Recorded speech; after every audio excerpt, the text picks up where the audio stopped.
नमो भगवते वासुदेवाय।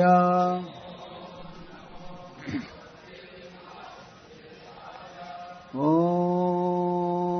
नमो भगवते वासुदेवाय।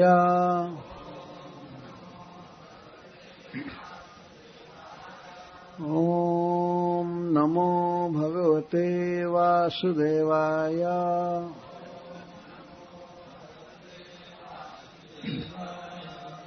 अथ द्वादशोऽध्यायः।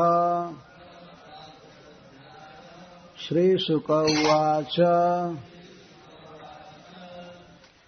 क्वचिद्वनाशाय मनो दधद्व्रजात्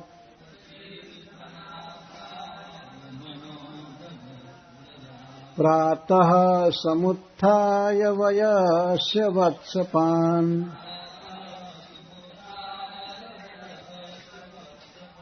प्रबोधयन् शृङ्गरवेण चारुणा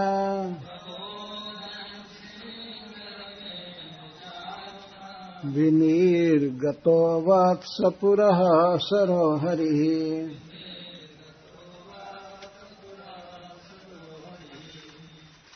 तेनैव साकं पृथुकः सहस्रशः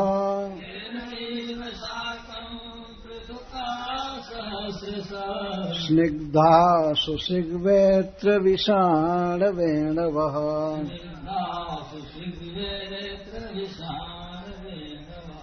स्वान् स्वां सहस्रो परिसङ्ख्ययान्वितान्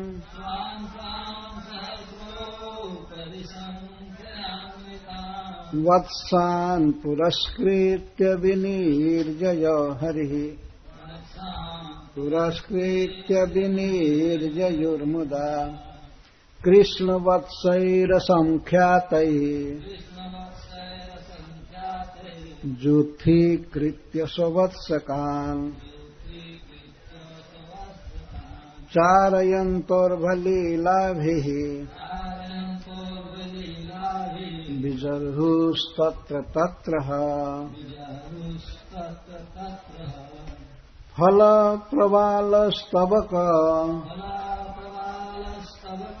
सुमनः पिच्छधातुभिः काचगुंजामणि काचगुंजामणिभिः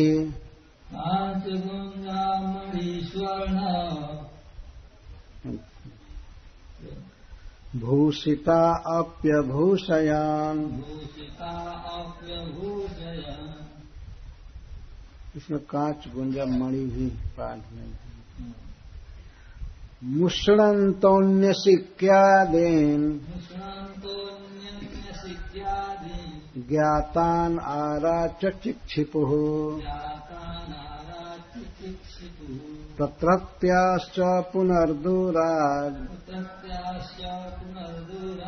हसन्तश्च पुनर्ददुः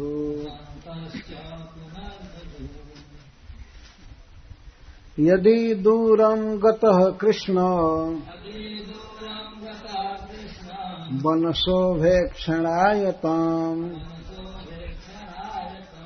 अहं पूर्वम् इति संस्पृश्य रेमिरे केचिद्वेणुन्वादयन्तो ध्मन्तः शृङ्गाणि केचन केचिद्भृङ्गैः प्रगायन्तः कूजन्तः कोकिलैः परे विच्छायाभिः प्रधावन्तो गच्छन्तः साधुहंसकैः बकैरुपविशन्तश्च नृत्यन्तश्च कलापिभिः विकर्षन्तः कीशबालान् आरोहन्तश्च तैर्द्रुमान् विकुर्वन्तश्च तैः साकम्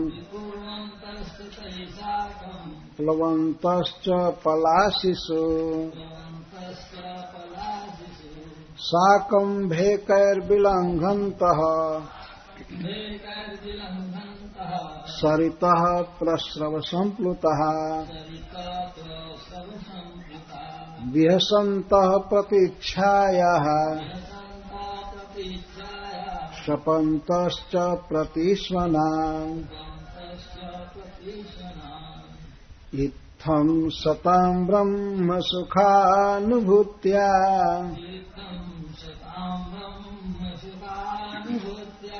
दास्यं गतानां परदैवतेन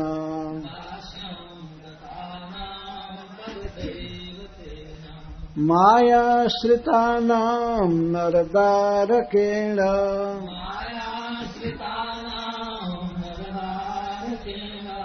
साकं विजर्हुः कृतपुण्यपुञ्जः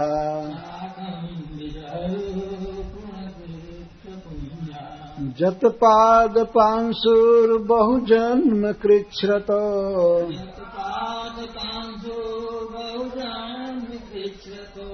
धृतात्मभिर्योगिभिरप्यलभ्यः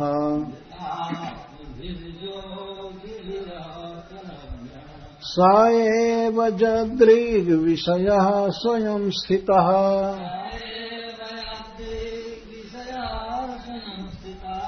किं वर्ण्यते दिष्टमहो व्रजौकसाम्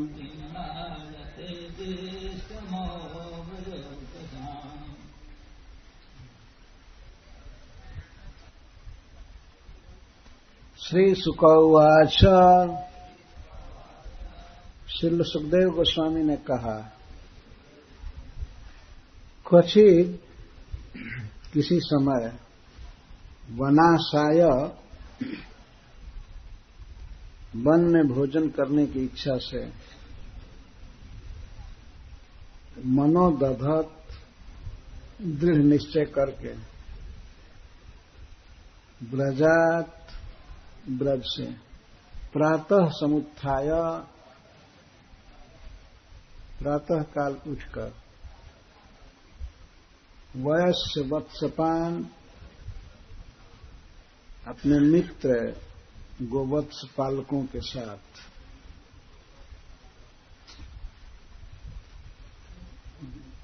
गोप बालकों को प्रबोधयान जगाते हुए या अपने वन गमन की सूचना देते हुए श्रृंग रवेण सिंह की ध्वनि से चारुणा सुंदर विनिर्गतो बाहर निकल गए वत्स पुरः सरो बछड़ों को आगे करके हरि ही परम मनोहर श्री कृष्ण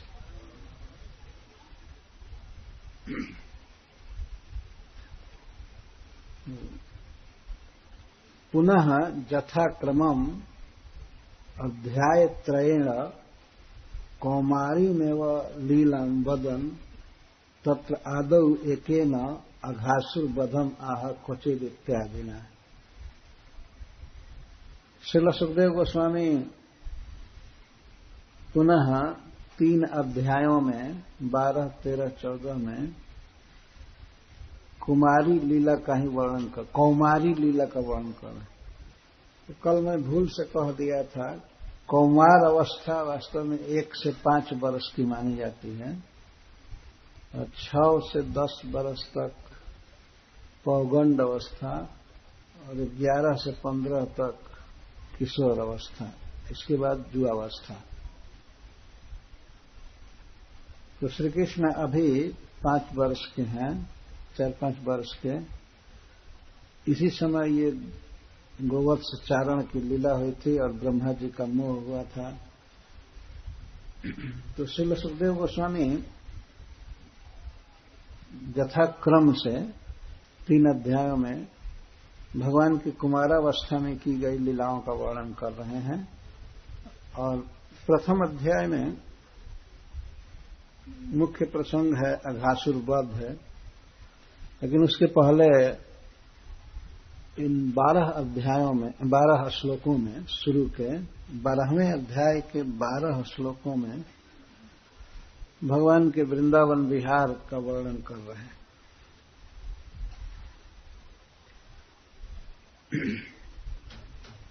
क्वचिद अर्थात कदाचित हरि ही परम सुंदर के श्री कृष्ण वनाशाय वने एव प्रथमं भोजनम कर्तुम मनोदधत दृढ़ेच्छां कुर्वन् प्रातः प्रभाते समुत्थाय सम्यक रात्रि वस्त्र परित्याग श्रीमुखादि प्रक्षालन चारु वस्त्र भूषण धारणादि पूर्वकम त्वरया उत्थाय निष्क्रम्य चारुणा श्रृंगरवेण मनोहरेण श्रृंगरवेण वयस्य वत्सपान वयस्याः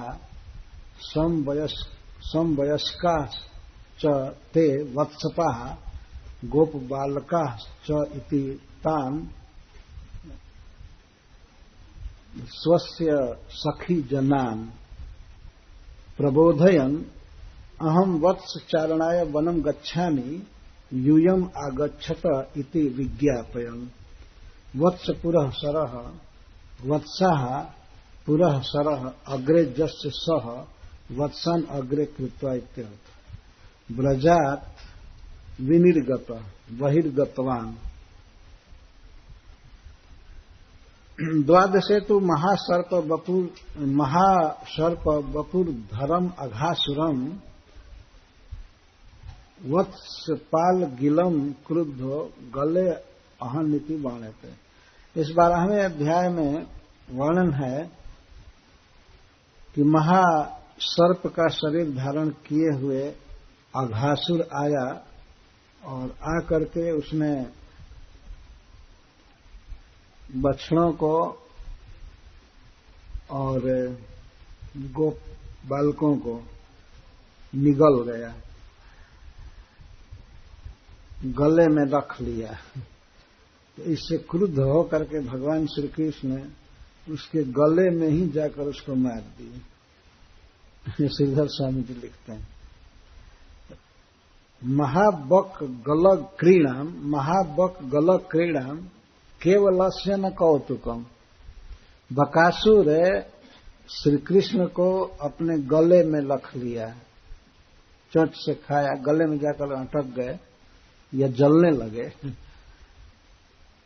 तो श्रीधर स्वामी जी कहते हैं कि यह कोई बहुत अच्छा कौतुक नहीं है। केवल श्री कृष्ण अकेले गले में गए, महाबक गलक क्रीड़ा केवलस्य न कौतुकम। केवल अकेले कृष्ण गए अघासुर के गले में तो उतना कौतुक नहीं हुआ। इसीलिए अघासुर मुखे ससख प्राविशद हरि, इतीवा घासुर मुखे ससख प्राविशद हरि। सखाओं के साथ अघासुर के गले में जा करके तब ये कौतुक किए। अकेले अच्छा नहीं लगा जब, तो सखाओं के साथ ही अघासुर के गले में गए। इस लीला का वर्णन। तो सुखदेव गोस्वामी कहते हैं कि किसी दिन श्री कृष्ण के मन में इच्छा हुई कि आज प्रथम भोजन, जिसको आजकल ब्रेकफास्ट कहते हैं, वन में ही करेंगे। वन आशाय, बनाशाय, वन अशाय, वन भोजन की इच्छा हुई। इस वाक्य से सिद्ध होता है कि श्री कृष्ण प्रतिदिन प्रातः भोजन घर पर ही करके जाते थे, पहला भोजन। ये बच्चे कई बार भोजन करते रहते थे, घंटे घंटे खाते रहते थे। तो पहला भोजन भगवान ने मन में निश्चय किया कि आज वन में ही भोजन करेंगे, इसीलिए भोजन की सब सामग्री वगैरह लेकर के पहले तो उठे, समुत्थाय, सम्यक उत्थाय, बहुत अच्छा से उठे। अच्छा से उठने का मतलब है कि रात्रि वस्त्र परित्याग किए और श्रीमुख प्रक्षालन किए, हाथ धोए, पैर धोए, फुल स्नान नहीं किए। ये समझ लेना चाहिए, इतना जरूरी नहीं था इन बच्चों के लिए। तो श्रीमुख प्रक्षालन किए, हाथ पैर आदि धोए, रात्रि वस्त्र परित्याग किए और नया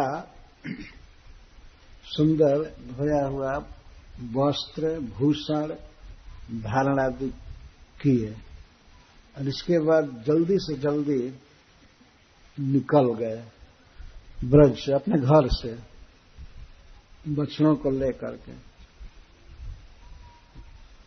वत्स पूरा सरह, बछड़ों को आगे कर लिए, बहुत ही सुंदर लग रहे हैं। इसीलिए श्रील सुखदेव गोस्वामी हरि ही शब्द का प्रयोग कर रहे हैं। हरि मनोहर, मन को हरने वाले। तो जब वे निकले बछड़ों को आगे करके, तो गली में अपने घर से निकलते ही अनेक गोप बालकों के घर पड़ते थे। अनेक बछड़े को लेकर के भगवान के बछड़ों में चराते थे रोज। तो उनको प्रबोधयन, उनको प्रकृष्ट रूप से बोधयन, इस तरह से सिंह में बोल रहे थे। अहम वत्स चारणाय वनम गच्छामि, भगवान बोल रहे थे। यूयम अपि आगच्छत इति विज्ञापयन, अपने सखाओं को, बच्चों को जगा रहे थे कि हम आज थोड़ा जल्दी निकल रहे हैं, इसीलिए जल्दी जल्दी आओ। तो वे सब बच्चे भी सोए नहीं थे, वे तो सब जगे ही थे। तो कृष्ण उनके प्राणों से भी प्रिय हैं, वो तो पहले ही जग करके प्रतीक्षा करते थे, कब कन्हैया चलेगा, कब चलेगा, वन में चलेगा। भगवान के साथ खेलना ही उनके जीवन का सबसे बड़ा आनंद था। ये सोना खाना ये सब मायाबद्ध जीवों का काम है। सोना, वो भगवान के साथ खेलने के लिए ही व्यग्र रहते थे। लेकिन अपने वन गमन की सूचना देने के लिए भगवान सिंह बजाए। ये जब सिंह बजाते थे तो उनका स्पेशल सिंह था, उससे वो लोग समझ जाते थे कि श्री कृष्ण बजा रहे हैं। और उसमें भी वो बजाते थे तो वास्तव में गान करते हुए बजाते थे। चलो चलो मेरे साथ, मैं निकल गया, अपने बच्चों को लेकर के चलो चलो। तो हरि ही विनिर्गत बहिर्गतवान, तेनैव साकं पृथुका सहस्रशः स्निग्धा सुसिग्वेत्र विषाणवेणवः स्वान् स्वान् सहस्रो परिसंख्ययान्वितान् वत्सान् पुरस्कृत्य विनिर्ययुर्मुदा। तो अब भगवान के मित्र गोप बालकों के ब्रज से निकलने का वर्णन कर रहे हैं। तेनैव साकं, तेन श्री कृष्णेन साकं सह, श्री कृष्ण के साथ, अथवा तेन श्रृंग रवेण साकं, सिंह की ध्वनि सुनते ही, श्रृंग की ध्वनि सुनते ही ये सब बच्चे जो सहस्रशः, हजारों हजारों लाखों की संख्या में थे, ये सब बच्चे, सहस्र कहीं यहाँ से बहुसंख्या का, बहुत संख्या, बच्चों की बहुत संख्या थी। वे निकले अपने अपने घर से, सभी स्निग्धा, परस्पर अनुराग से युक्त थे। बच्चों का वर्णन सुखदेव गोस्वामी ये कर रहे हैं। एक तो बहुत संख्या थी उनकी, सहस्रशः, और स्निग्धा, एक दूसरे के अनुरागी थे, प्रेमी थे। सुसिग व्यक्त विषाण वेणव, और क्या क्या अपने साथ लिए, सुष्ठु सुरम्यम सिक्क्यम, बहुत सुंदर सिक्कहर, छोटा छोटा बहुत सुंदर, अपने साइज के अनुसार ही छोटा छोटा सीख लिए। सीख कहते हैं सिक्के को, भोजपुरी में उसको सिकहर कहते हैं। बहुत सुंदर रेशम की डोरी से बनाया हुआ, और जिस पर कोई छोटा मटका रखा जा सके, या कोई बर्तन धातु का जिसमें भात हो, दही हो। सब्जी तो बहुत प्रकार की नहीं बनती थी व्रत में, दही भात जरूर होता था। तो उसको वो आसानी से टांग सकते थे। अपने बेंत में बछड़ा को ताड़ित करने के लिए, धमकाने के लिए उन लोग बेंत लेकर के चलते थे। वो भी बहुत सुंदर, बच्चों के साइज के अनुसार ही सब बेंत और छींके, तो उसको पीछे लटका लेते थे सिक्के को, जिसमें दही भात रहता था। दही अलग बर्तन में और भात अलग बर्तन में, छोटा छोटा कितना खाते बच्चे थोड़ा थोड़ा ले लेते थे, या और जो भी लेना था घर से पकवान ले लेते थे, उनकी माताएं देती थी। तो सुसिक, सु माने सुंदर, सुष्ठु, सुंदर सिक्के, सुंदर बेंत, सुंदर विषाण, सिंह बजाने के लिए, पशुओं को बुलाने के लिए, और बेड़ू और बांसुरी। सभी बच्चे बांसुरी रखते थे, सबके साथ बांसुरी। कहाँ कहाँ रखते थे सब? बेंत को तो ऐसे रखते थे निकलते समय, और उसमें छीके लटकाए थे, और बांसुरी को खोसे थे अपने फेंट में, और विषाण को भी खोसे थे, कभी कभी उसे बजाते थे। तो सु सब में लगेगा, सुष्ठु सिक, सुष्ठु बेत्र, सुष्ठु विषाण, सुष्ठु वेणु, सुष्ठु सुरम्यम सिक्यम बेत्रम वत्स्तारणार्थम विषाणम श्रृंगम वादनार्थम वेणुश्च जैसम तथा भूतम। इस तरह से इनमें बहुत सी सामग्रियां खेलने की भी थी, जिसका पहले वर्णन किया गया है। लेकर के चले। पृथुका, बच्चों को पृथुक कहते हैं। पृथुक का अर्थ होता है मोटा मोटा बच्चा, मतलब एक जगह कहीं पर किसी क्षेत्र में बच्चों को गदेला कहते हैं, है ना? कहाँ कहते हैं? अच्छा, पहाड़ में।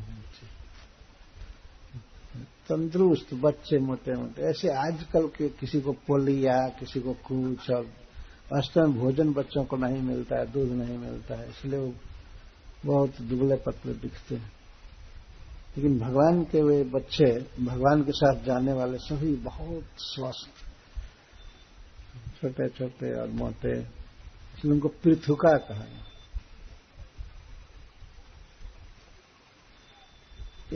ये असंख्य थे, और सहस्रों परिसंख्यान्वितान, सहस्र से ऊपर जिनकी संख्या थी, ऐसे 10,000 या 20,000, 1,000 से अधिक संख्या, सहस्र से अधिक संख्या थी उनके बछड़ों की।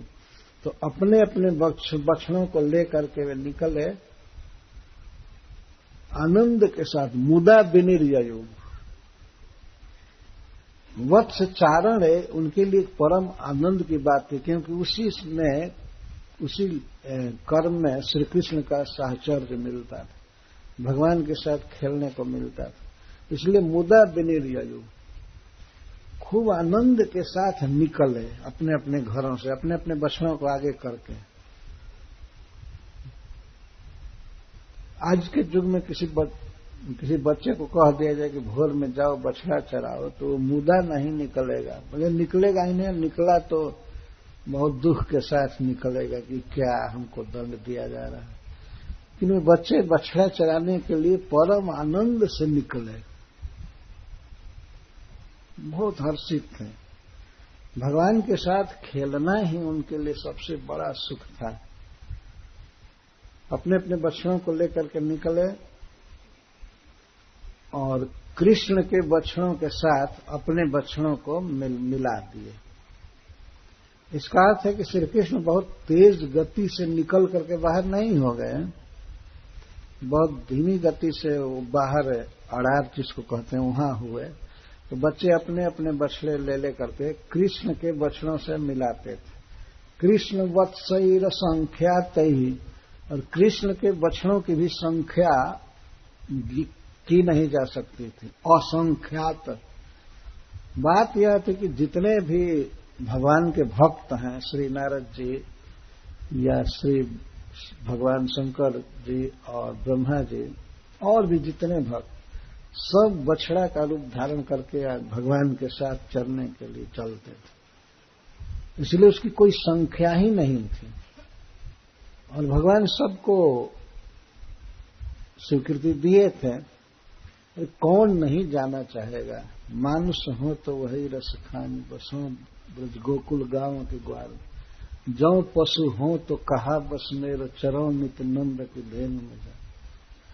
तो जितने भी भक्त हैं इस तरह के, उनकी अभिलाषा को भगवान ने पूरा किया। वे भगवान के साथ बछड़ा बन करके चरने के लिए चले। इसीलिए कृष्ण के बछड़ों की संख्या करे असंख्यात। गोपों के बछड़े जो हुए उनकी संख्या कह रहे हैं सहस्त्र से ऊपर, और भगवान के बछड़ों कह रहे हैं असंख्यात, कोई संख्या नहीं। इस तरह से अपने अपने बछड़ों को मिलाए। जुथी कृत्य स्ववत्स का, अपने बछड़ों को भगवान के बछड़ों के साथ एकीकृत्य, जुथी कृत्य, एक ही जुथ में मिलाए। और चारयंतो, और चराते हुए बछड़ों को, और लीला भी विजरहुस तत्व तत्व, बाल्य लीला करते हुए, क्रीड़ा करते हुए, और जहां जहां बछड़े जाते थे चरते हुए, वहां वहां विजरहु, विहार करते जाते। बछड़ों को चराने में कोई दिक्कत नहीं थी, परम आनंद था। ये प्रश्न हो सकता है, और आज का मस्तिष्क तो और ज्यादा सोचेगा, इतने बछड़े एक साथ कैसे रह रहे थे।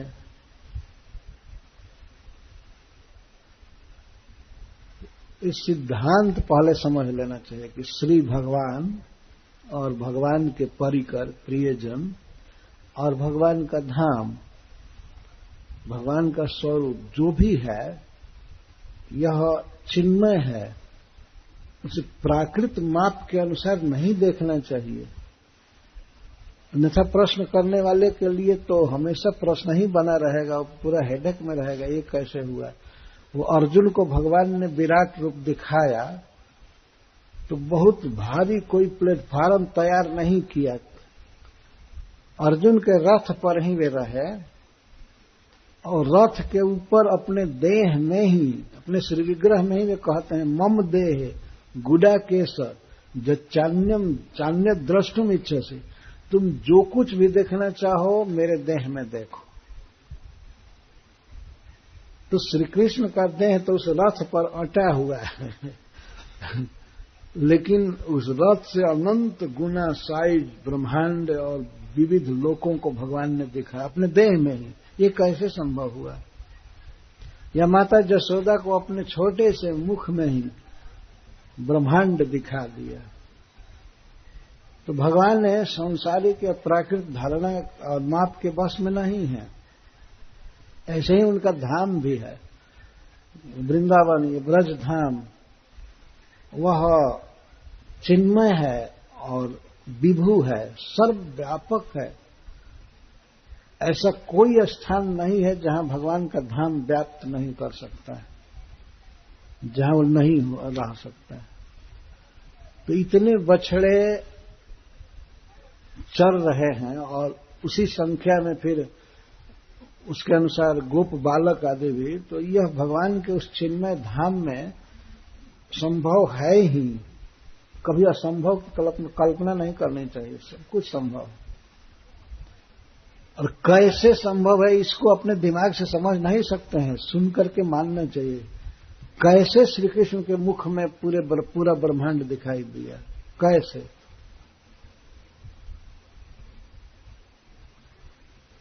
आदमी सोचता है कि हम अपने दिमाग से, अपने बुद्धि से चिंतन कर लें, अटवा लें। नहीं, इसको अचिंत्य कहते हैं। जिसका मन से चिंतन या आकलन नहीं किया जा सकता, अचिंत्य कहते। तो अपने असंख्य बछड़ों को बच्चे भगवान के बछड़ों में मिलाए, जुथी कृत्य, और 4 यंत चराने लगे। बछड़े जहां तहां खर चरने लगे, इधर उधर, अपना रात भर के भूखे थे। वो उनको चरने का आवेश होता था, क्योंकि भगवान चरा रहे थे, अतः चरने का आवेश उनको होता था। भगवान की इच्छा रहती थी कि ये चर है, इसलिए सब चरने में आविष्ट होते थे।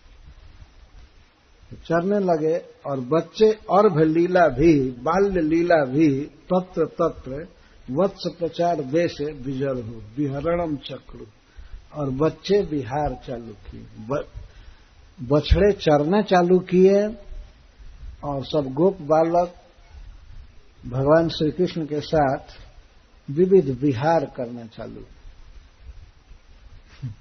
बछड़े अपनी गति से अपना काम कर रहे हैं, और बच्चे भगवान के साथ खेलने लगे।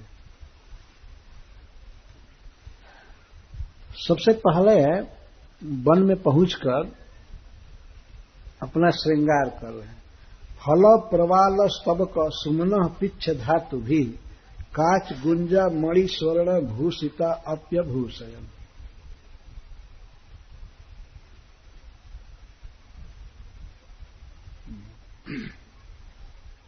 घर से चले थे बच्चे, तो उनकी माताओं ने उनका श्रृंगार किया था।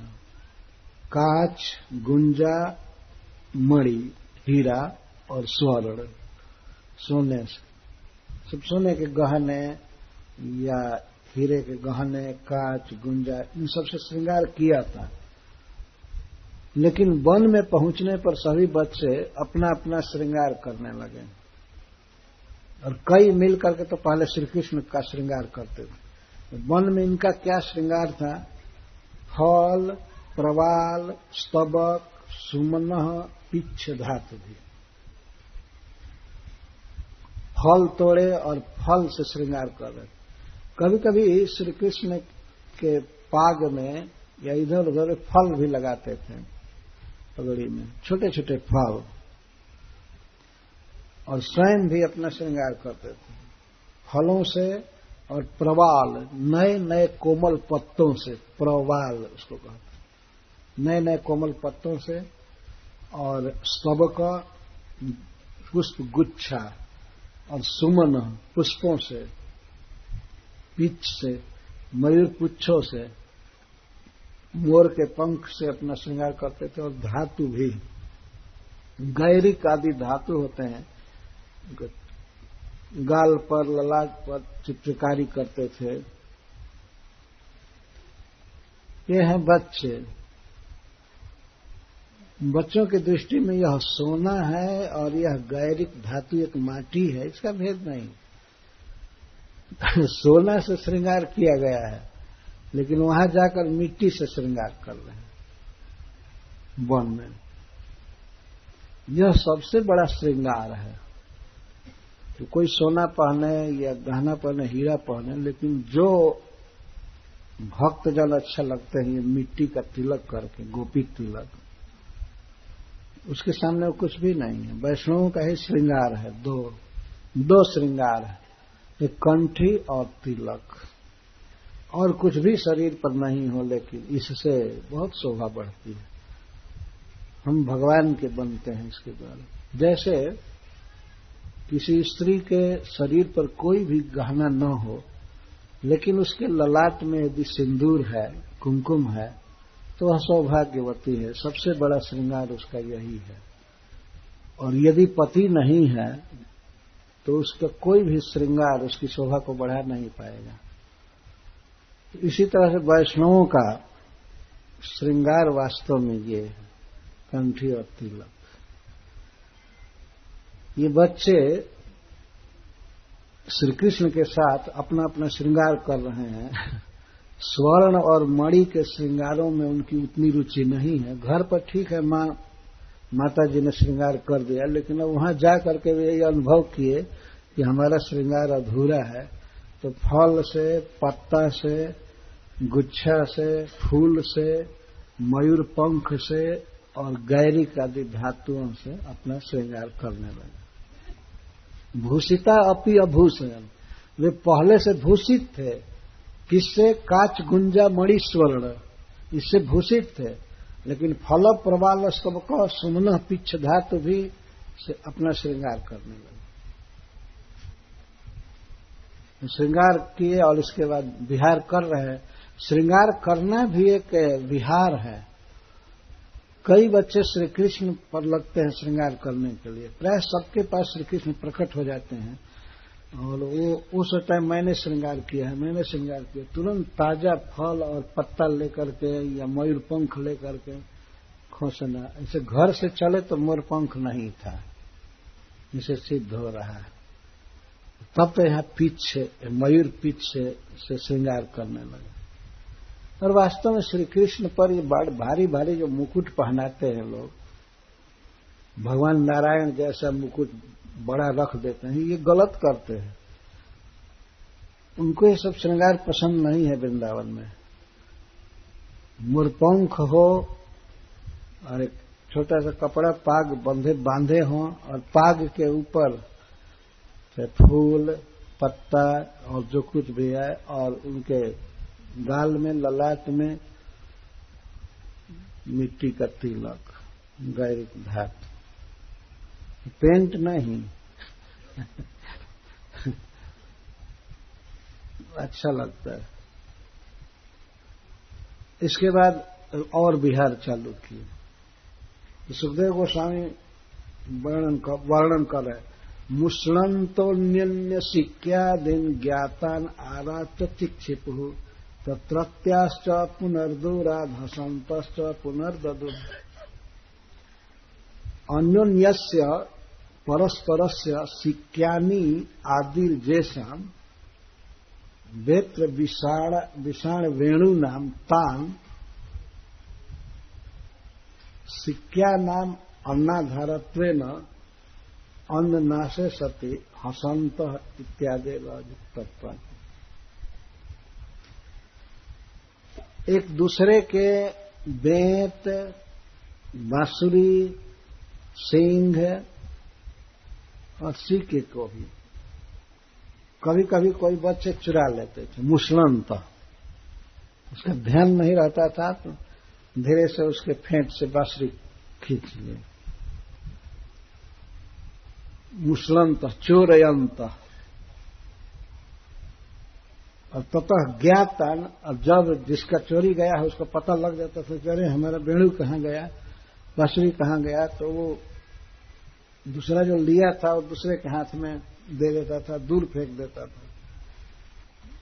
जब ज्ञात हो जाता था उसको कि वो लिया है तो उसके पास जाता था, कहता था मदीयम वेत्रादिकम नीतम, तुमने हमारा बेंत आदि लिया है, हमारा बांसुरी लिया है।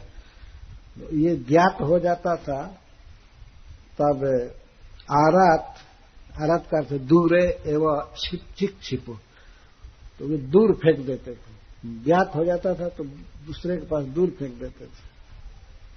और वहां वाले तत्रत्याश्च ततःपि दूरा, वे भी दूर फेंक देते थे। और जाता था बच्चा जोने के लिए, लेने के लिए, पकड़ने के लिए। और इस अनवस्था के कारण जब रुदन मुख हो जाता था, रोने रोने का हो जाता था, तब हसंतश्च पुनर्ददु, फिर हंसते हुए दे देते थे। ये परस्पर सभी सबका कर रहे थे। यहां तक श्री कृष्ण का भी कोई बेड़ चुरा लेता था और यहां से वहां फेंकना, यहाँ वहां जाना, कृष्ण का यहाँ जाना, तुम हमारा दो, नहीं तो मैं तुम्हारे पिताजी से कहूंगा, ये करूंगा, वो करूंगा, हमारी बांसुरी चली गई, ये से। तब जब रोने लगते थे तब देते थे हंसते, ले लो। ये रोज की लीला होती थी। परस्पर में सभी गोप बालक लीला करते।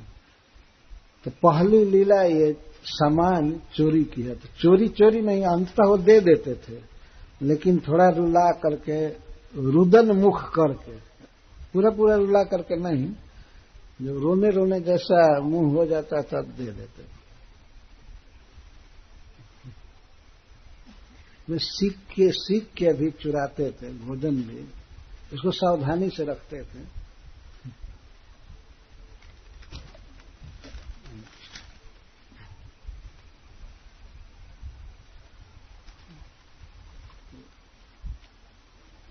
और यदि कदाचित श्री कृष्ण वन की शोभा देखने के लिए दूर चले जाते थे थोड़ा, तो उनको पकड़ने के लिए अहम पूर्वम इति बच्चे आपस में स्पर्धा करके और कृष्ण को पकड़ करके स्पर्श करके सुख लूटते थे। यदि दूरम गतः कृष्णो वन शोभेक्षणाय तम।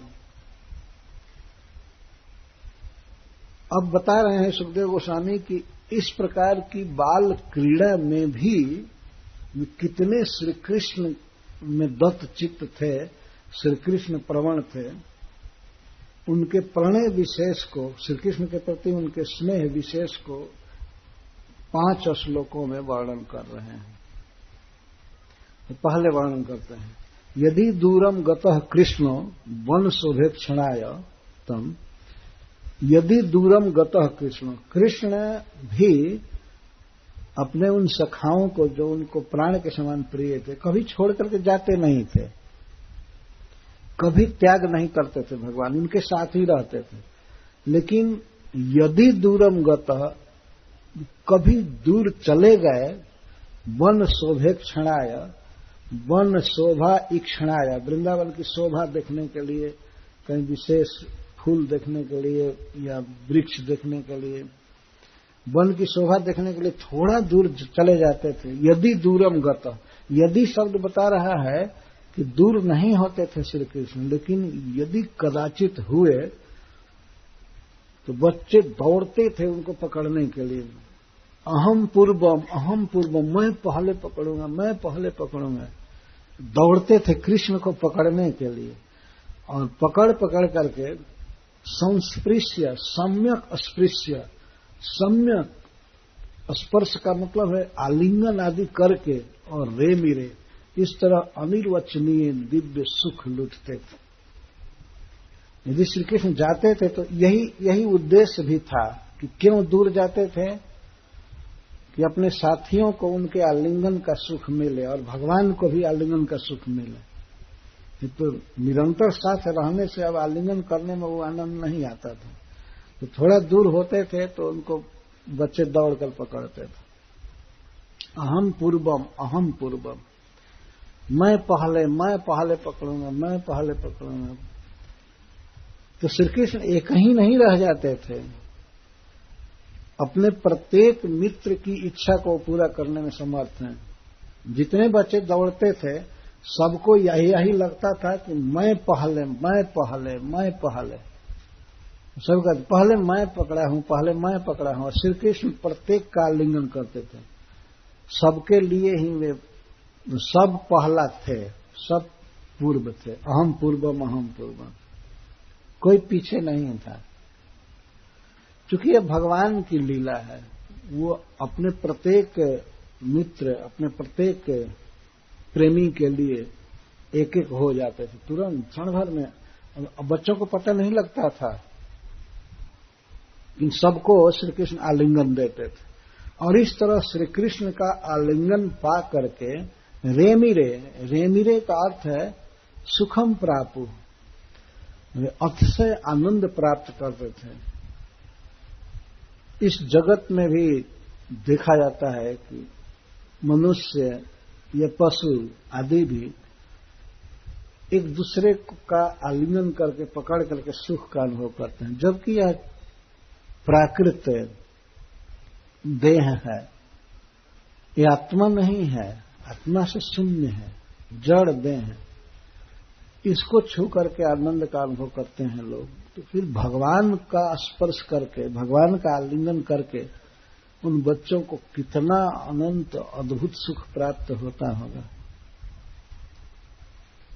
तो यदि दूरम गतः कृष्ण वन शोभेक्षणाय तम अहम पूर्वम तम श्री कृष्णम मैं पहले यह कहते हुए दौड़ करके संस्पृश्य सम्यक स्पर्श करके आलिंगन करके रेमिरे बहुत सुख का अनुभव करते थे। रेमिरे मतलब रमते थे, सुख लूटते थे। यही रमण था, श्री कृष्ण का आलिंगन पा लेना, उनको पकड़ करके अखबार से लगा लेना, यह सब सर्वोपरि सुख था बच्चों का।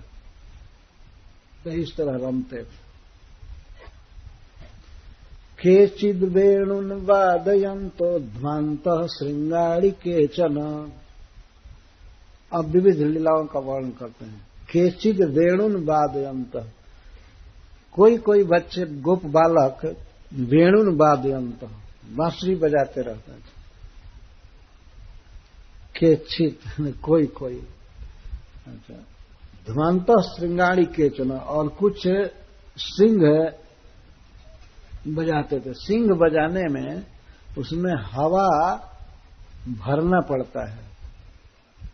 जैसे बांसुरी में भी हवा भरनी पड़ती है, लेकिन उसमें सीधा हवा भरना पड़ता है, इसलिए उसको धमांतः कह रहे हैं, फूंकना। कोई फूंकते थे किसी बछड़े का नाम लेकर के, तुम कहाँ गया, इधर आओ, फूंकते थे।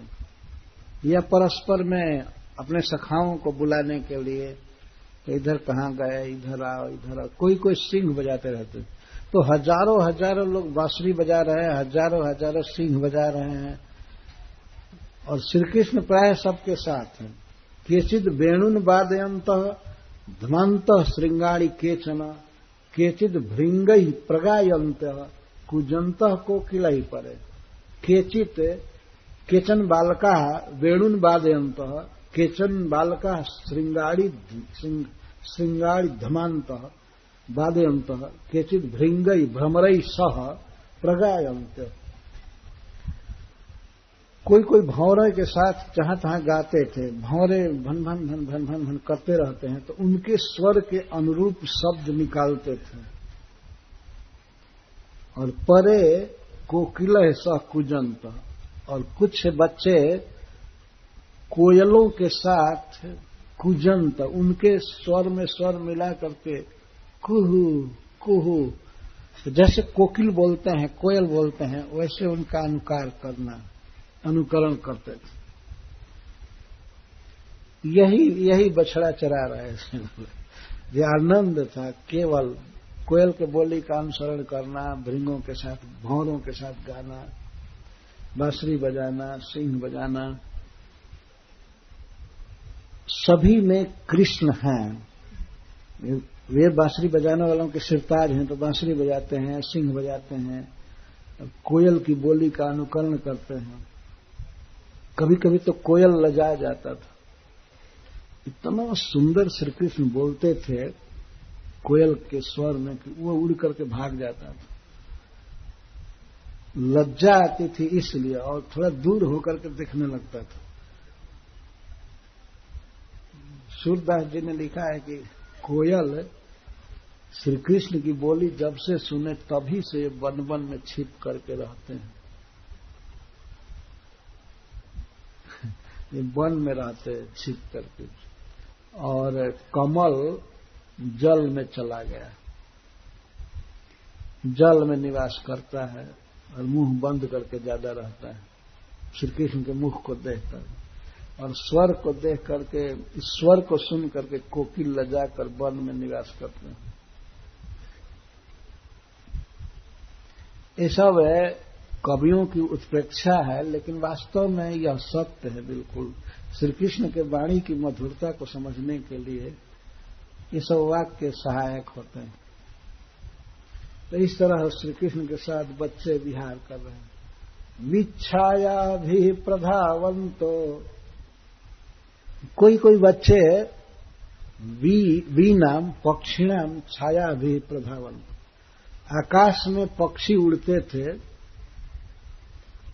तो पक्षियों की छाया, प्रतिछाया पृथ्वी पर पड़ती थी। जैसे पक्षी उड़ते हैं तो नीचे भी उसकी परछाई पड़ती है, तो उस प्रतिछाया के साथ, परछाई के साथ ये भी बहुत तेज गति से प्रधावंत जहां कोई पक्षी उड़ रहा है तो वो भी बहुत तेज नहीं उड़ता होगा, इतना ही उड़ने लगता होगा कि श्री कृष्ण चलें साथ में।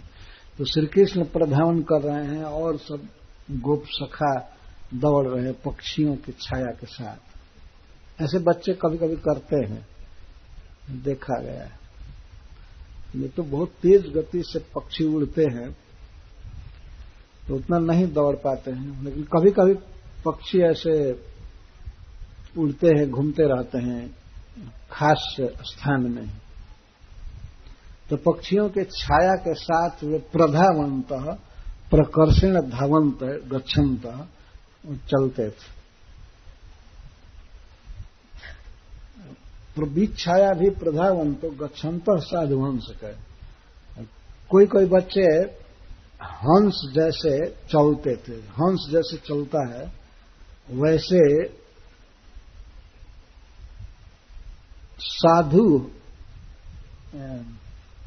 साधु गच्छन्त, हंस जैसे, ठीक जैसे हंस चलता है वैसे चलते थे धीर गति से।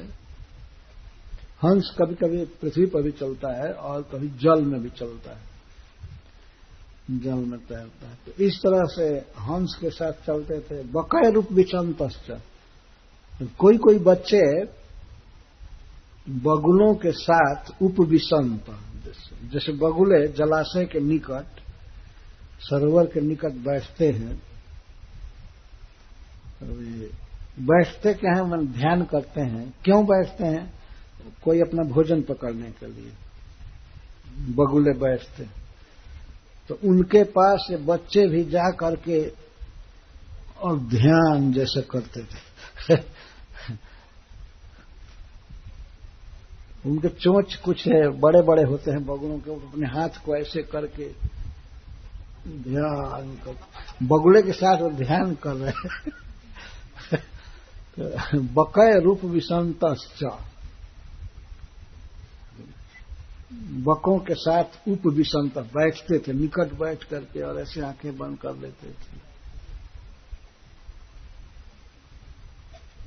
और नृत्यंतश्च कलापि भी, और मयूरों के साथ नाचते थे। कोई कोई बच्चे मयूरों के साथ नाचते रहते। इन सभी लीलाओं में श्री कृष्ण हैं। यही ध्यान करना चाहिए कि श्री कृष्ण नाच रहे हैं मयूर के साथ। उनके नाच को देखकर मयूर भी लजा जाते थे, वैसा सुंदर वो भी नृत्य नहीं कर सकते। यह है वृंदावन की, यही वृंदावन की लीला, भगवान की कुमार अवस्था की ये सब लीलाएं वर्णन की जाए। पौगंड की लीला है, किशोर की लीला है। नृत्यंतश्च कलाप भी, मयूरों के साथ कोई कोई नाचते रहते थे। कितना निश्चिंत और आनंदमय जीवन है। ऐसे लौकिक दृष्टि से भी केवल विचार किया जाए तो यह बहुत आनंदमय जीवन है। इस तरह से प्रकृति के साथ रहना, शुद्ध हवा, शुद्ध पानी में खेलना, और फिर भगवान के साथ इसका संबंध हो तब तो कहना ही नहीं।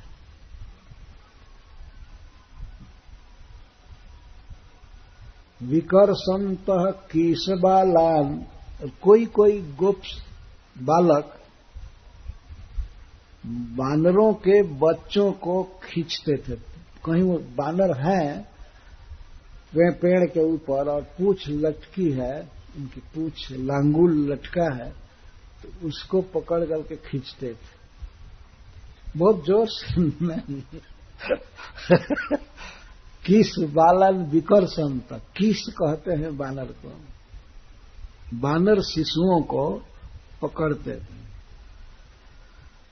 आजकल के बानर को पकड़ा जाए तो सीधे काट देंगे, आ जाएंगे।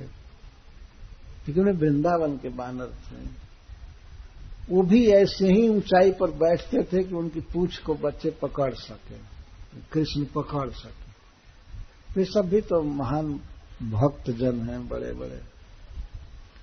वृंदावन में कुछ पता नहीं चलता है कि इन पशु के रूप में, पक्षी के रूप में, वृक्ष के रूप में कौन है। सब एक से एक बड़े बड़े ऋषि मुनि भगवान के भक्त जन हैं। तो विकर्षंतः किस बालान, बानर बालकों को, बानर शिशुओं को पूछ पकड़ करके खींचते थे। विकर्षंतः आरोहंतस्त तैर द्रुमान, और कोई कोई बच्चे तो पूछ खींचते थे।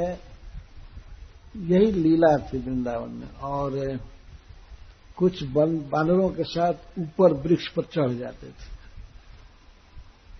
पूछ के सहारे ही नहीं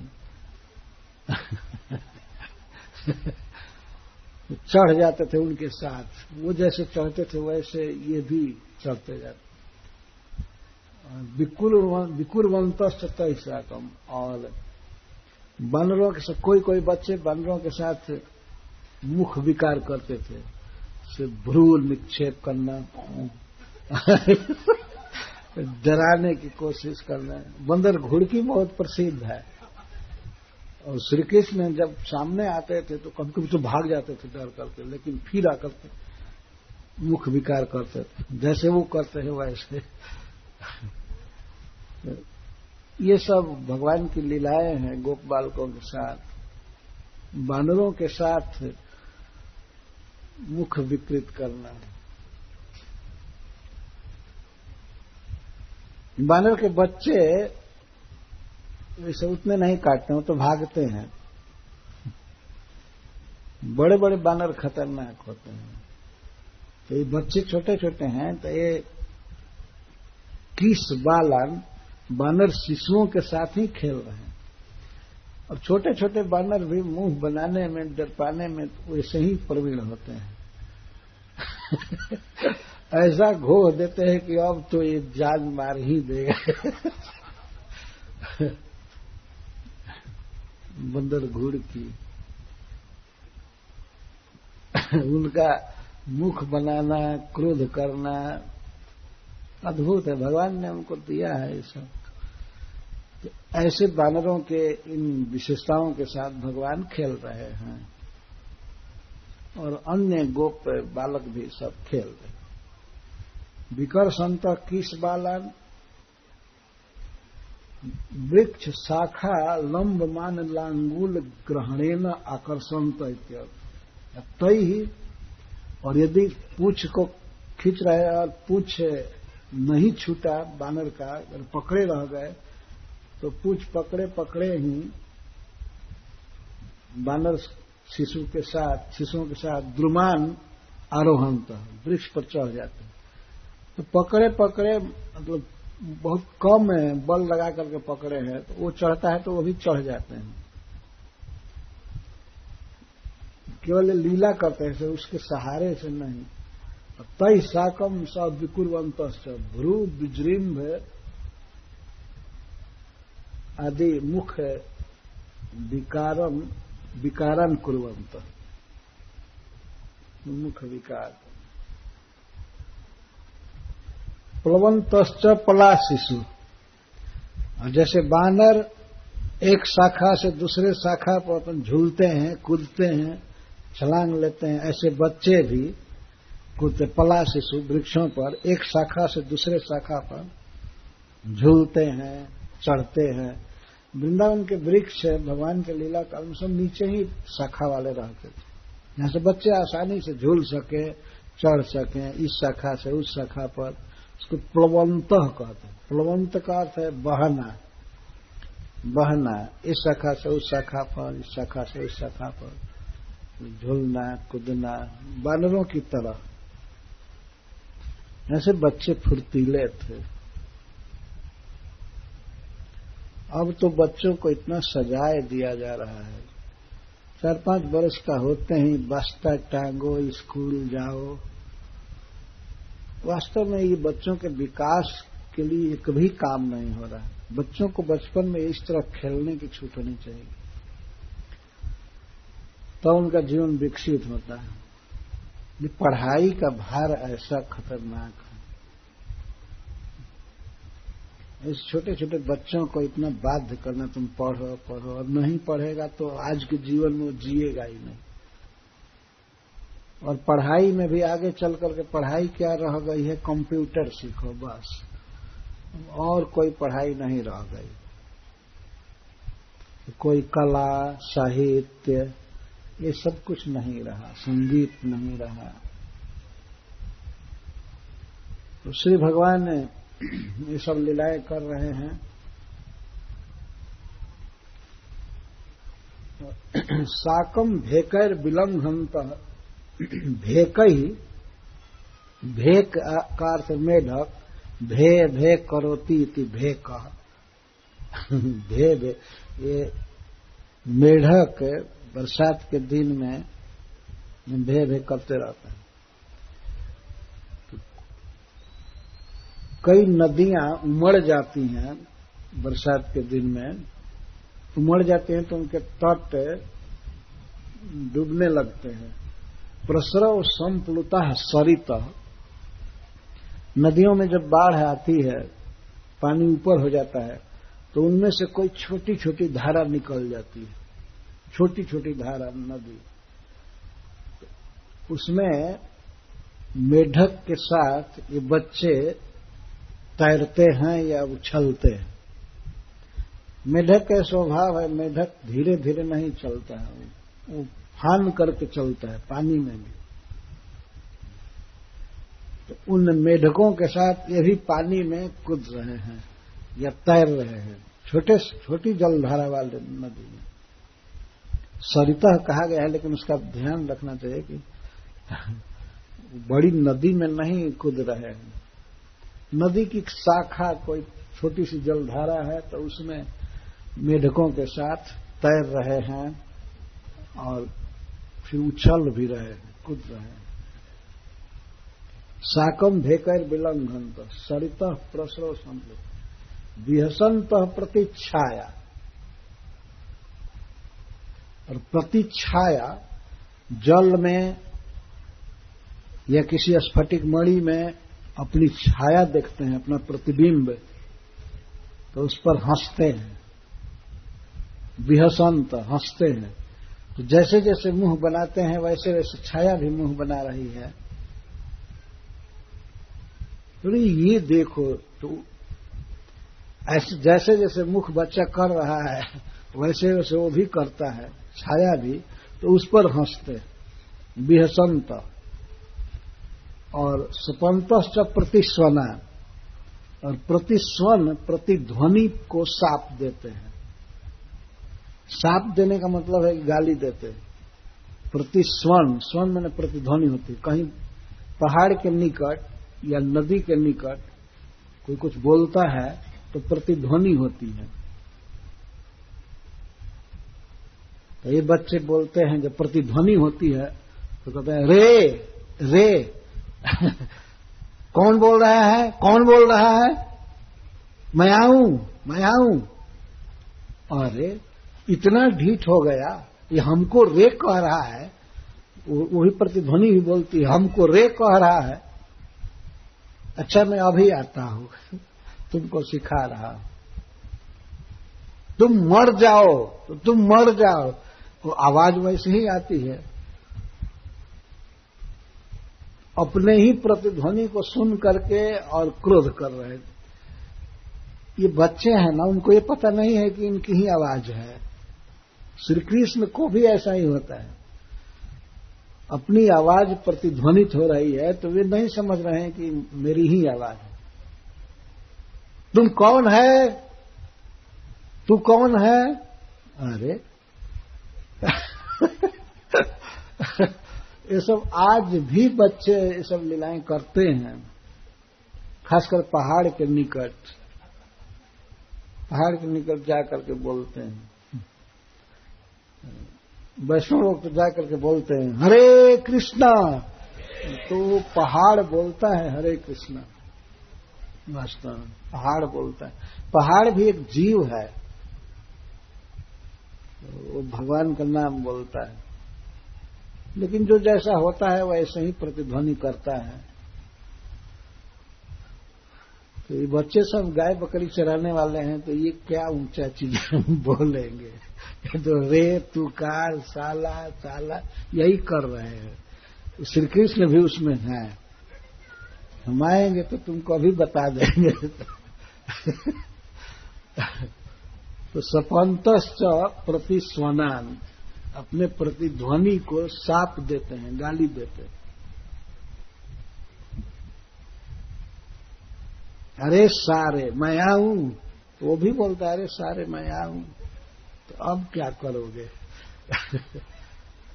पर कहीं न कहीं ऐसे कुछ लड़के इसमें फंसे ही रहते हैं, अपनी प्रतिध्वनि को गाली देते हैं। श्रील सुखदेव गोस्वामी इस प्रकार से भगवान की बाल लीला का वर्णन करके अब एवं तेषाम क्रीड़ाम निर्वर्ण्य ब्रजौकसाम इति उत्तर श्लोकोक्त्या तदादि ब्रजवासी मात्रमेव ब्रजवासी मात्राणामेव सौभाग्यम सर्वेभ्य एव सकाशात् अधिकत्वेन स्तौति इत्थं सतां ब्रह्म सुखानुभूत्या दास्यं गतानां परदैवतेन मायाश्रितानां नरदारकेण साकं विजर्हुः कृतपुण्यपुञ्जः। इन गोप बालकों के असमूर्ध सौभाग्य पर विचार करके सुखदेव गोस्वामी कहते हैं, इस प्रकार ये गोप बालकगण भगवान के साथ विजर्हु विहार कर रहे थे। विजर्हु का अर्थ है कि स्वयं अतिशय आनंद ले रहे थे और आनंद घन भगवान को भी आनंद दे रहे थे। विजर्हु विहार, विहार का ही अर्थ विजर्हु। इन क्रीड़ाओं द्वारा और एक विशेष प्रेम विलास द्वारा श्री कृष्ण को सुखी कर रहे थे, आनंदित कर रहे थे और स्वयं भी आनंद में विभोर हो रहे थे। श्री कृष्ण क्या हैं, इनके विषय में अलग अलग लोगों की अलग अलग धारणा है और श्री कृष्ण का आस्वादन करते हैं भिन्न भिन्न लोग भिन्न भिन्न तरह से। तो उसी को सुखदेव गोस्वामी बता रहे हैं कि श्री कृष्ण 3 प्रकार के लोगों के लिए 3 प्रकार से अनुभूत होते हैं। वही श्री कृष्ण इन बच्चों के साथ डायरेक्ट विहार कर रहे हैं। तो कहते हैं इत्थम सताम ब्रह्म सुखानुभूत्या, श्री कृष्ण ब्रह्म है और ब्रह्म सुख और उस सुख की अनुभूति। इसका अर्थ यह है सताम, जो विद्वान हैं, परम ज्ञानी हैं, जो भगवान को जानते हैं, जो भगवान को जानते हैं उनको ज्ञानी कहा जाता है, ये विदुष विद्वान। लेकिन ऐसे ज्ञानी जो भगवान के सत्ता को, उनके स्वरूप को जानते हैं कि श्री कृष्ण आनंद घन है, नित्य है, सच्चित आनंदमय है। ये नित्य है, आनंदमय है और ज्ञानमय है, चिन्मय है। इसको सच्चिदानंद कहते हैं। तो वे लोग भगवान का आनंद लेते हैं, लेकिन केवल उनकी सत्ता का, उनके आनंदांश का भी उनको अनुभव होता है, ज्ञानांश का भी अनुभव होता है, पर कभी भगवान के साथ विहार करने का मौका उनको नहीं मिलता है। ये भगवान के साथ खेल है इस तरह से। तो इत्थम सताम ब्रह्म सुखानुभूत्या, इस संसार में 3 प्रकार के जीव हैं मनुष्यों में या देवताओं में।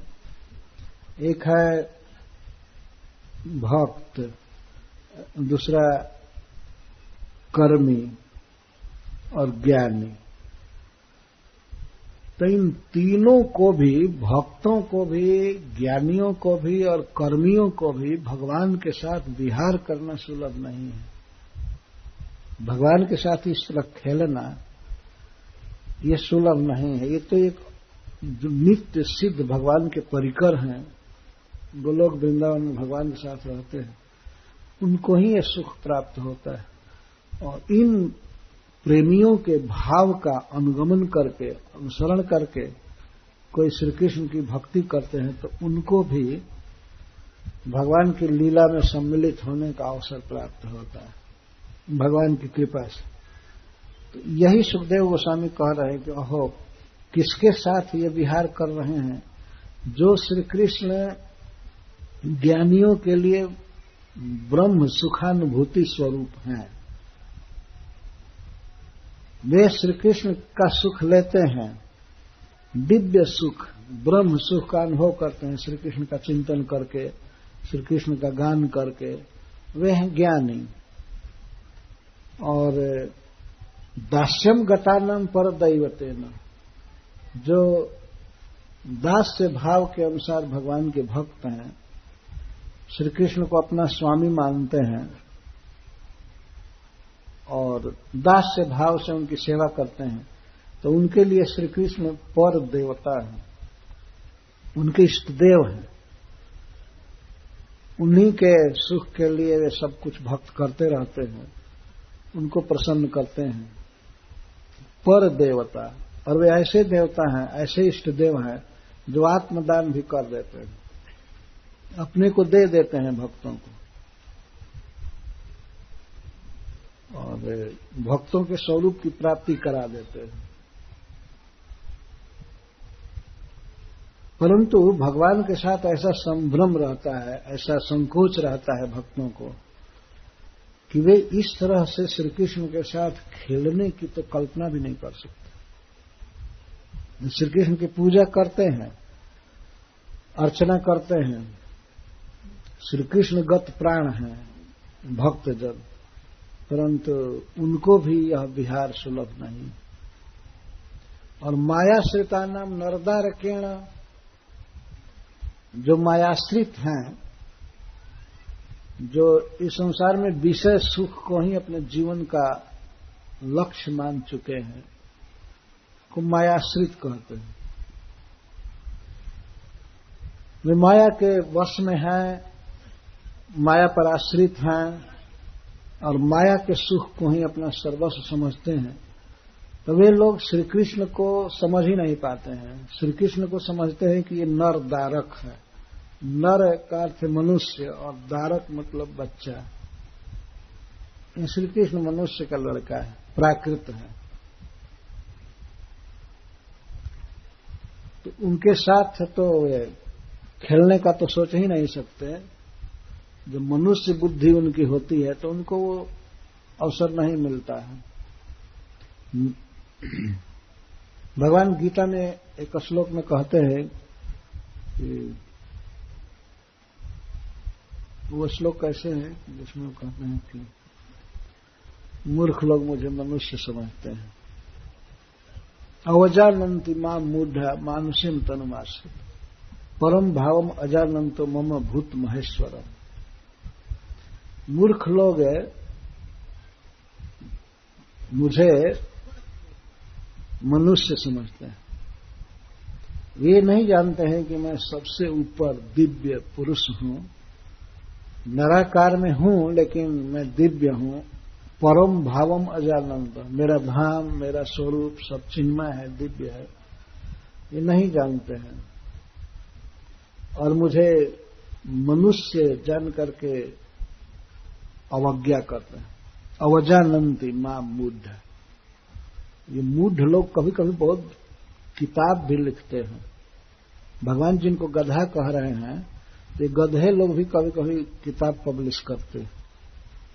तो कहते हैं ये कृष्ण क्या किए, दूसरे के घरों में माखन खाना, चुराना, नहाती हुई लड़कियों का कपड़ा उठा लेना, इसी का भजन आप लोग करते हैं।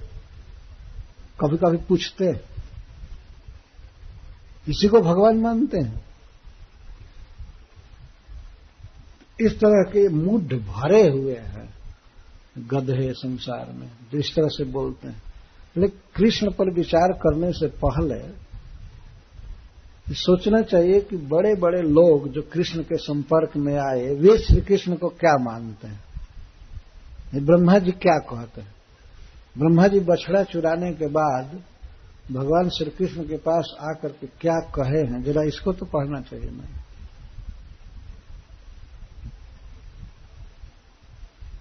अहो भाग्यम नंद गोप ब्रजौकसाम जन्मित्रम परमानंदम पूर्णम ब्रह्म सनातनम। श्री कृष्ण पूर्ण ब्रह्म है, सनातन अविनाशी पुरुष है। अहो नंद बाबा के ब्रज में रहने वाले ये गोप आदि धन्य है। अहो भाग्यम नंद गोप ब्रजौकसाम। नंद बाबा के ब्रज में रहने वाले केवल मनुष्य ही नहीं बल्कि पशु पक्षी आदि सबका अहो भाग्य है। जन मित्रम परमानंदम पूर्णम ब्रह्म सनातनम। और वे इच्छा करते हैं कि मुझे ये सृष्टि रचना करने का काम अब न दिया जाए, छुट्टी लेना चाहता हूं। सबसे बड़े ऑफिसर हैं ब्रह्मा जी, सृष्टि के इंचार्ज हैं, लेकिन वो उसको छोड़ करके और वृंदावन में घास बनना चाहते हैं, वृक्ष और लता बनना चाहते हैं। ये उनकी इच्छा है। वे श्री कृष्ण की महिमा जानते हैं, उद्धव जी जानते हैं, सुखदेव गोस्वामी जानते हैं, नारद मुनि, भगवान शंकर, ये लोग जानते हैं। क्या किसी ने कभी कटाक्ष किया है कृष्ण की लीला पर? कहीं शास्त्र में कहीं देखिए किसी ने कहा है कि ये श्री कृष्ण अटपटांग काम किए? एक व्यक्ति हमसे एक बार साक्षात पूछा, ये श्री कृष्ण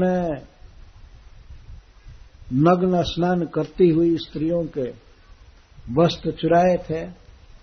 तो मैंने कहा कि हाँ, वे सब 5-7 वर्ष की बच्चियां थीं। शास्त्र कहता है, श्रीमद् भागवतम, ये जो चित्र बना देते हैं ज्योति स्त्रियों का, ये बनाने वाले खुद ही न समझ व्यक्ति है, वो जानते नहीं है कैसा चित्र बनाना चाहिए। श्री कृष्ण स्वयं ही 7-8 वर्ष के बच्चे हैं, 6 से 8 वर्ष के अंदर, और छोटी छोटी बच्चियां स्नान कर रही थी। क्यों कर रही थी? वो भी माता दुर्गा जी की पूजा कर रही थी जाड़े के महीने में। वहां कोई काम का तो प्रश्न ही नहीं, काम वासना का कोई प्रश्न ही नहीं है। और वे श्री कृष्ण को अपने पति के रूप में पाना चाहती थी, इसके लिए माता दुर्गा की शरण ली थी, मंत्र जप रही थी। आज भी लड़कियां कभी कभी व्रत करती हैं, वो राम जैसा वर और लक्ष्मण जैसा देवर पाने के लिए, इन लोक में देखा गया। तो व्रत कर रही थी। तो जब मैंने कहा कि वो छोटी छोटी बच्चियां थीं, तो वो कहा कि आप ये बात कैसे कहते हैं छोटी छोटी बच्चियां थीं, तो सयानी थी। लेकिन नहीं, सयानी नहीं थी, शास्त्र कह रहा है वो बच्चियां थी। तो क्यों चुराया उनका वस्त्र, क्यों चुराया, इतना समझाना उसके लिए बहुत कठिन हो रहा था। तो मैंने प्रश्न कर दिया,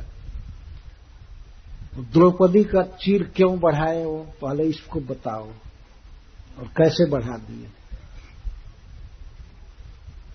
ये सुने हो ना कि द्रौपदी के लिए करोड़ों मीटर चीर बढ़ा दिए। कहां से बढ़ा है, कैसे? कृष्ण ने बढ़ाया ना। तो इस पर वो कहता है, मैं इसको नहीं मानता हूं। तो मैं कहा, तो चीर हरण किया, इसको भी क्यों नहीं मानते? क्यों मानते हो इसको, क्यों मानते हो? द्रौपदी के चीर को भगवान ने बढ़ाया, इसको नहीं मानता। और किसी के 2-4 साड़ी को चुरा लिया, उसको मानता है। और जो नहीं मानते हो तो दोनों को मत मानो, है ना, क्योंकि दोनों बातें शास्त्र से आ रही हैं।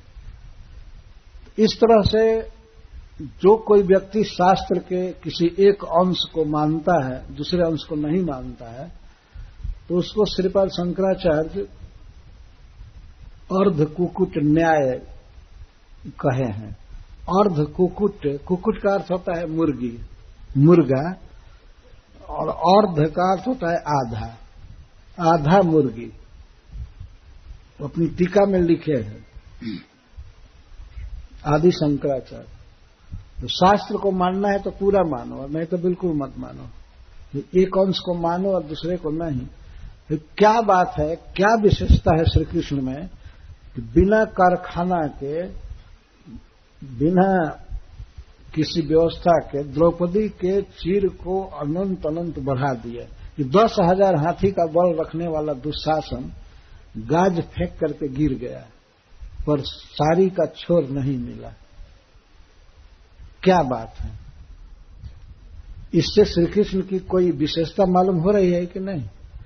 तो ऐसा व्यक्ति जो इतना चीर बढ़ा सकता है, तो उसको कोई जरूरत थी क्या कि वो उन बच्चियों के वस्त्र को ले? कोई न कोई रहस्य अवश्य होगा। पहले अपने मन को सावधान करना चाहिए व्यक्ति को। तो अर्धकुकुट न्याय का अर्थ होता है आधी मुर्गी। तो श्रीपाद शंकराचार्य लिखते हैं एक व्यक्ति के पास एक मुर्गी थी। एक दिन विचार किया कि मुर्गी का पिछला हिस्सा बहुत उपादेय है, फायदेमंद है, इसे अंडा निकालती रहती है, लेकिन अगला हिस्सा मुर्गी का ये खर्चीला है, ये खाती है, तो खिलाना पड़ता है। इसलिए ऐसा काम करो, वो अपनी अक्ल लगाया, अपना बुद्धि लगाया, ये खर्चीला अंश जो है, जो खाना देना पड़ता है, उसको चाकू से काट करके अलग कर देना चाहिए और अंडा देने वाला भाग बरकरार रहे। तो चाकू से वो मूढ़ व्यक्ति काट दिया। इसी तरह से कुछ ऐसे गधे हैं एकदम जिनको ब्रेन नहीं है। शास्त्र के एक अंश को कहते हैं हम मानते हैं, दूसरे को कहते हैं नहीं मानते। तो श्री कृष्ण के विषय में क्या क्या कहा गया है, उन्होंने स्वयं ही अपने श्रीमुख से भगवत गीता में क्या कहा है और श्रीमद् भागवतम में, पुराणों में, महाभारत में, इसको तो पढ़ना चाहिए ना। और बिना पढ़े बस कुछ भी बोल देना कृष्ण के विषय में, तो कुछ भी बोलो, लेकिन हम लोग तो सीधा मन से कहते हैं कि ऐसे सब गधे हैं, बिल्कुल नालायक, कोई ब्रेन नहीं है, कृष्ण के विषय में क्या समझ सकते हैं। सुखदेव गोस्वामी समझते हैं, कहते हैं कि ये श्री कृष्ण वही हैं जिनका ध्यान करते हैं ज्ञानी लोग, जिनका चिंतन करते हैं और परम सुख प्राप्त करते हैं, दिव्य सुख प्राप्त करते हैं। परंतु ऐसे ज्ञानियों को भी, ऐसे सज्जनों को भी भगवान के साथ विहार करने का सौभाग्य नहीं मिलता है। तो ये बात तो छोड़ दीजिए, जो भगवान के परम भक्त हैं, दास्यम गताना, दास्य भाव से भगवान की सेवा करते हैं, उनको भी भगवान के साथ विहार का यह अवसर नहीं मिलता है, उनको यह सौभाग्य नहीं मिलता है, क्योंकि स्वयं ही संकोच में रहते हैं कि भगवान बड़े हैं और हम इनके साथ कबड्डी क्या खेलेंगे। संकोच होता है। यद्यपि भगवान तैयार हैं कि जे यथा माम प्रपद्यन्ते तस् तथैव भजाम्यहम् है, जो मेरे साथ जैसा प्रेम करता है उसका प्रतिदान मैं वैसा करता हूं, लेकिन जीवों के तरफ से कमी है। तो बहुत ऊंचे स्तर पर भी जो ज्ञानी हैं, जिनमें भक्ति का अंश है, भक्ति के कारण ही उनको सताम कहा गया है। अगर भक्ति नहीं रहती तो सताम नहीं कहा जाता। सताम मतलब संत, भक्त, ज्ञानी। सिद्धर स्वामी जी विदुषाम शब्द का प्रयोग कर रहे हैं, विद्वानों को, जिनको भगवान के बारे में ज्ञान है, लेकिन पूर्ण भाव नहीं हो पाने के कारण भगवान के साथ विहार करने का सौभाग्य नहीं मिलता है। ये विहार, उनके साथ खेलना, उनके साथ कंपटीशन लेना बच्चों जैसा, ये तो उन्हीं लोगों को मिलता है जो भगवान को बिल्कुल अपना समझते हैं, अपना मित्र जानते हैं, अपना सखा।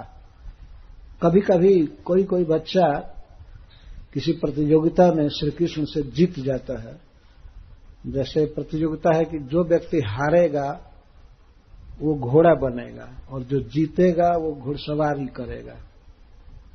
ये सब खेल चलता रहता है वृंदावन में। तो एक दिन की ऐसी घटना थी, हरि हारे जीते श्रीदामा। भगवान श्री कृष्ण हार गए और श्रीदाम जीत गए। तो अब श्री कृष्ण को घोड़ा बनना था, श्रीराम हट करने लगे, तुम घोड़ा बनो, घोड़ा बनो। तो श्री कृष्ण लीला रस की सिद्धि के लिए कहा, नहीं हम घोड़ा नहीं बनेंगे। क्यों? हम राजा के लड़का, हम राजा के पुत्र, नंद बाबा के पुत्र हैं, जिनकी 9 लाख गौए हैं। हम ऐरे गैर नहीं है कि हम घोड़ा बन जाए। तो तुम खेलने में क्यों हम लोगों के साथ हुआ? खेलने में कोई किसी का मालिक नहीं होता है। खेलन में को गुसैया, गुसैया मतलब गोस्वामी, मालिक। खेलने में कोई किसी का मालिक नहीं होता, सब बराबर होते हैं। तुम अभिमान करते हो कि तुम्हारी 9 लाख गौए हैं, इसीलिए घोड़ा नहीं बनोगे।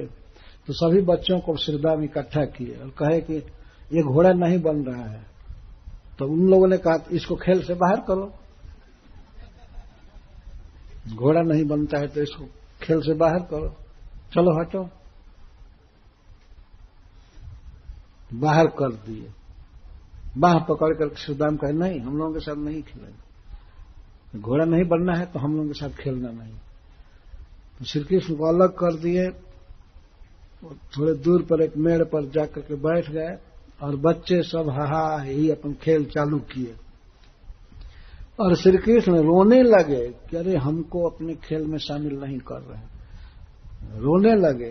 तब श्रीराम ने पूछा घोड़ा बनोगे? तब श्री कृष्ण कहे कि हाँ बनेंगे। तो घोड़ा वो बनाए, चढ़े, कुछ दूर तक चले। बच्चों का तो यही आनंद है, कुछ दूर तक घुड़सवारी किए।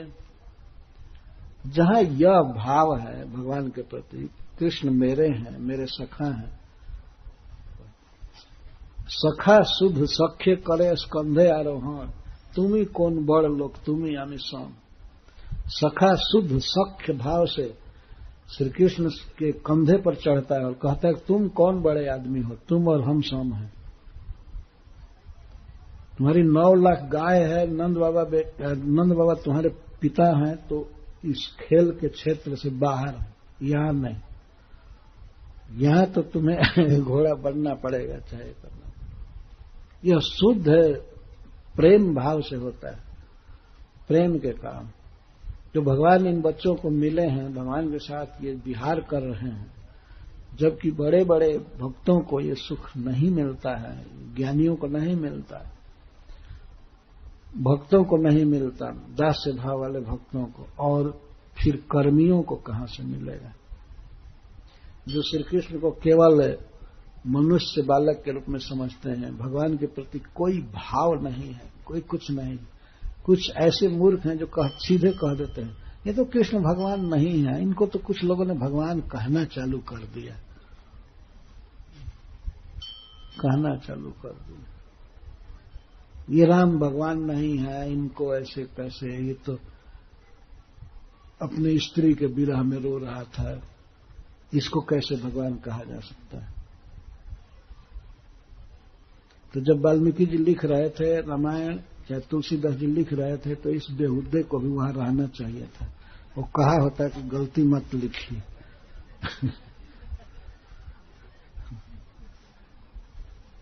लिख दे कि ये भगवान है, लीला कर रहे हैं। तो लीलाएं ये जो मनुष्य भाव वाले हैं, कृष्ण को मनुष्य मानते हैं, ये तो समझ ही नहीं पाएंगे, इनमें तो कभी भाव आ ही नहीं पाएगा।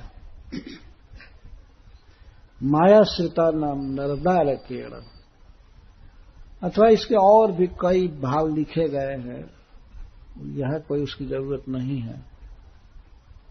जो मायाश्रित श्री गोपी जन भी हैं जो दुर्गा जी का आश्रय ली हैं, तो श्री कृष्ण को मनुष्य समझती हैं, वो तो दूसरा भाव हो गया। लेकिन माया के चंगुल में जो फंसे हुए अज्ञानी लोग हैं, वे श्री कृष्ण को मनुष्य मानते हैं। तो चाहे जो भी जो माने, ज्ञानियों के लिए वे ब्रह्म सुख स्वरूप है, ब्रह्म है, भक्तों के लिए अपने स्वामी हैं, सेव्य हैं, पर इन बच्चों के लिए तो वे अपने सखा हैं और इनके साथ विहार कर रहे हैं। इस तरह इन गोप बालकों का परम भाग्य है। इसके साथ ही सुखदेव गोस्वामी यह कह रहे हैं कि इनकी तो बात दूर की है,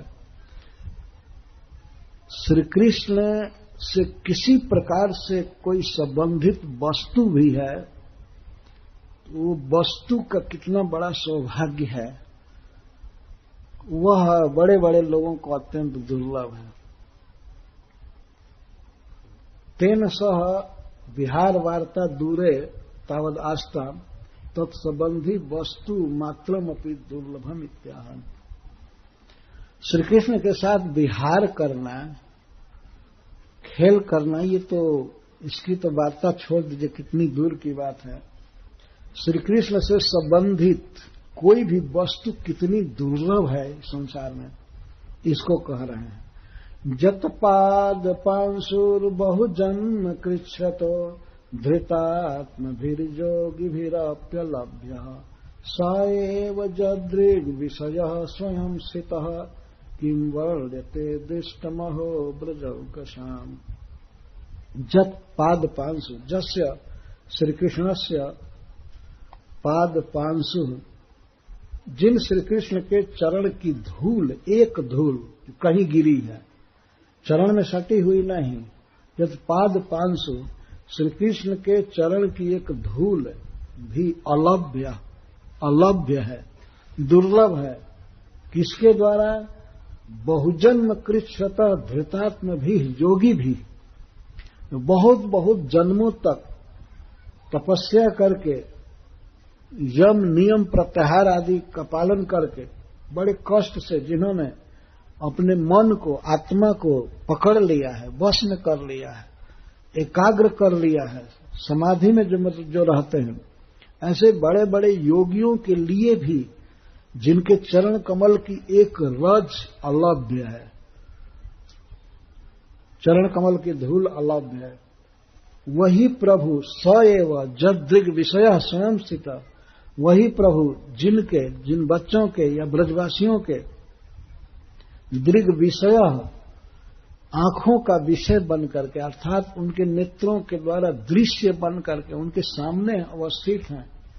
किम वर्ण्यते दुष्ट महो ब्रजौकशाम, उन ब्रजवासियों के सौभाग्य का वर्णन कौन कर सकता है? किम वर्ण्यते, कैसे किया जा सकता है? श्री कृष्ण से संबंधित कोई वस्तु भी अत्यंत दुर्लभ है, उनके चरणों की धूल।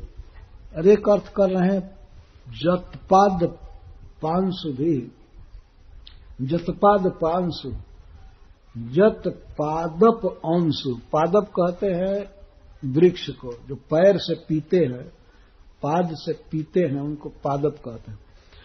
तो चरण से जल खींचते हैं, तो जिनके वृक्षों का एक अंशु वृंदावन में स्थित वृक्ष का एक अंशु, एक किरण भी बड़े बड़े योगियों के लिए अलभ्य है। वृंदावन के वृक्ष का दर्शन भी बहुत कठिन है, और वही प्रभु साक्षात श्री कृष्ण जिनके आंखों के सामने खेल रहे हैं, उनके भाग्य का कौन वर्णन कर सकता है? यह पादप, पाद का अर्थ है चरण कमल, और प माने पीने वाले। भक्तों को पादप कहा जाता है कि वे भगवान के चरण कमलों को पीते हैं, अर्थात अत्यंत स्नेह से, प्रेम से देखते रहते हैं। तो उनका अंशु, उनका किरण, भक्त के का एक थोड़ा सा दर्शन भी अत्यंत दुर्लभ है। कृष्ण के भक्त का दर्शन दुर्लभ है। तो वही श्री कृष्ण जिनके आंखों के सामने स्थित है, उनके भाग्य का वर्णन कोई क्या कर सकता है? एक प्रकार से श्रील सुखदेव गोस्वामी भाग्य का वर्णन करने की चेष्टा की है, इन बालकों के भाग्य का। तो उनके संबंध से कहते हैं, इनकी तो बात दूर छोड़िए, श्री कृष्ण से संबंधित ब्रज की धूल या ब्रज का वृक्ष, वृंदावन का वृक्ष या भगवान का भक्त, इनका ही दर्शन दुर्लभ है, यही अलभ्य है। तो फिर भगवान इन और ब्रजवासियों का क्या कहना, बच्चों का क्या कहना? तो भगवान जिनके आंखों के सामने खेल रहे हैं, स्थित हैं, इन ब्रजवासियों के सौभाग्य का वर्णन कोई नहीं कर सकता है। न भगवान शेषनाग कर सकते हैं, न ब्रह्मा जी कर सकते हैं, न सरस्वती जी, न शेष जी, कोई नहीं कर, और गणेश जी कोई नहीं कर पाएगा। ये अकथनीय है, अनिर्वचनीय है। यही कह करके संतोष कर रहे हैं। इस श्लोक का बहुत सुंदर भाव दिया गया है। सएव जदृग विषय स्वयं स्थित किम वर्ण्यते दृष्टमहो बजौ के साथ। ब्रज में रहने वाले किसी लोगों के या पशु पक्षी आदि के भी सौभाग्य का कोई क्या वर्णन कर पाएगा। श्री कृष्ण से संबंधित कोई भी वस्तु धन्य हो जाती है।